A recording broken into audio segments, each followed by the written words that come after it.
The Russian Ministry of Defense today, Wednesday, the 1st of April 2023, blamed the illegal use of cell phones by its soldiers for the deadly Ukrainian missile attack. The attack reportedly killed 89 Russian soldiers. Previously, Moscow also reported that 63 Russian soldiers were killed in a missile attack on Ukraine last weekend. The Russian Defense Ministry's statement comes amid the growing anger of some Russian commentators, who have become increasingly vocal and called the Russian invasion a half-hearted campaign on Ukraine. Much of the anger on social media has been directed at Russian military commanders, who have not commented publicly on the offensive which has dealt another blow to Moscow in recent months. 89 Russian soldiers killed in Ukrainian missile attack. Moscow blames illegal cell phone use Wednesday, January 4, 2023 11. 22 WIB author, Nur Febriana Trinugrahini editor. Mohammad Zulfikar zoom in 89 Russian soldier killed in Ukrainian missile attack. Moscow blames illegal cell phone use. Russian soldiers walk along a street in Mariupol on April 12, 2022. The Russian Ministry of Defense blames the illegal use of mobile phones by its soldiers for Ukraine's deadly missile attack.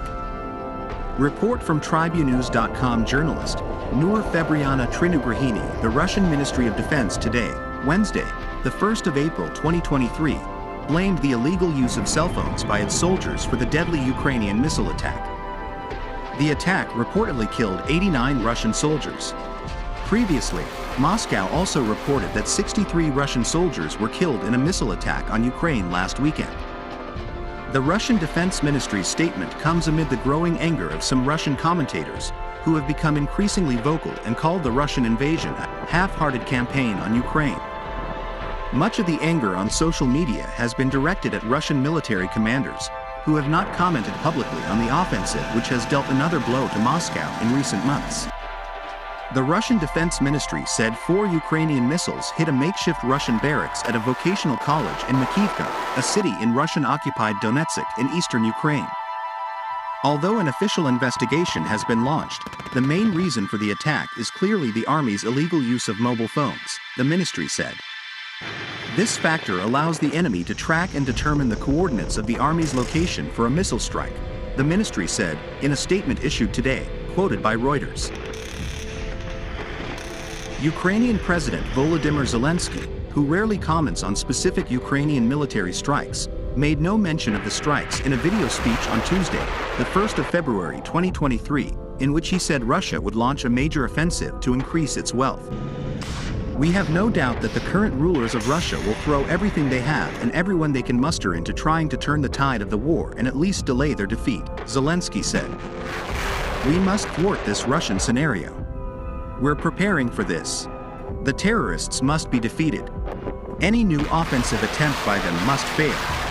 The Ukrainian military said it had launched an attack that resulted in the loss of Russian equipment and possible personnel near Kyiv, but did not provide further details, including information about the number of Russian personnel who were victims in the attack. Russian nationalist bloggers and some pro-Russian officials in Donetsk put the death toll in Kyiv in the hundreds, although some say that estimate is an exaggeration. The commander of the Ukrainian armed forces, General Valery Zaluzhny, said the situation on the front lines near the eastern Ukrainian city of Bakhmut was very difficult. Russian troops have repeatedly tried to seize Bakhmut and the surrounding area, Zaluzhny wrote on the Telegram messaging app, saying that Ukrainian troops had been holding out. A little-known patriotic group that supports widows of Russian soldiers is calling on President Vladimir Putin to order the massive mobilization of millions of people and close the borders to ensure victory in Ukraine. Zelensky reiterated Ukraine's assertion that Moscow was planning full-scale mobilization, a move Russian officials said was not currently being considered. A U.S. State Department spokeswoman said Washington had seen reports that the Ukrainian military attacked Russian military barracks storing ammunition inside Ukraine and caused many Russian deaths. We have also read reports that many of these soldiers are new recruits, the spokesperson said. Meanwhile, Putin plans to hold talks with Turkish President Tayyip Erdogan later today, Kremlin spokesman Dmitry Peskov said, the latest in a series of conversations the two leaders have had since the start of the Russia-Ukraine war. Turkey acted as mediator alongside the United Nations, UN, last year to hammer out a deal that would allow grain exports from Ukrainian ports, But the prospect of serious peace talks looks unlikely, especially as fighting continues to rage. Ukrainian General Zaluzhny, in a phone call with the chairman of the U.S. Joint Chiefs of Staff General Mark Milley on Tuesday, the 1st of February 2023, thanked the United States for helping ensure the provision of an anti-missile weapons system that Kyiv says is increasingly crippling. Russian missiles aimed at Ukrainian power plants. Zaluzhny said he had discussed what equipment Ukraine would need to improve its chances against Russia. Now is the time, together with our partners, we must strengthen our defenses, Zelensky said. Meanwhile, British Prime Minister Rishi Sunak told Zelensky he could count on British support in the long term, as demonstrated by the recent delivery of more than 1,000 anti-air missiles, Sunak's office said on Tuesday.